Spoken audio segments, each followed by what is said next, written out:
So I think it's well known that interest rates have been under pressure since the beginning of 2022.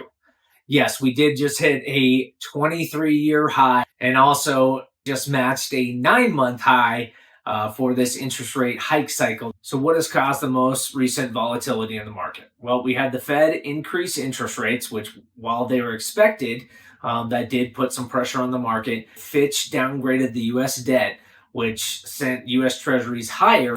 Essentially, they had to offer a higher premium, a higher yield in order for people to buy those. Yes, rates are elevated right now.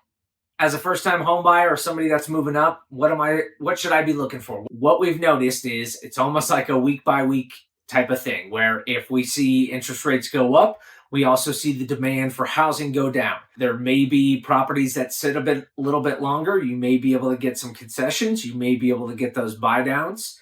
But again, as people are very interest rate sensitive, if we see interest rates come down, you will see more people flood into the market. It's already been proven that you are going to get appreciation over this next year, plus you're going to get the amortization of the loan, paying it back.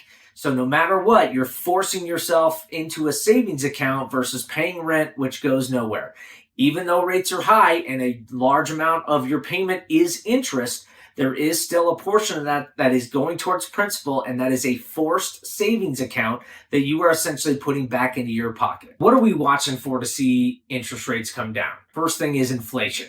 As I mentioned 3 weeks ago, we had a great print on inflation, lowest that we've had in a year, and it seems that we're going to be trending that way. Two, we are also looking at the employment numbers, most specifically the BLS employment numbers. Number three, we're continuing to look at corporate earnings for companies. How are companies performing with these high interest rates? Are the consumers purchasing less? Don't get caught up in trying to time the market. If you can afford to buy, it definitely makes more sense to buy than it does to rent.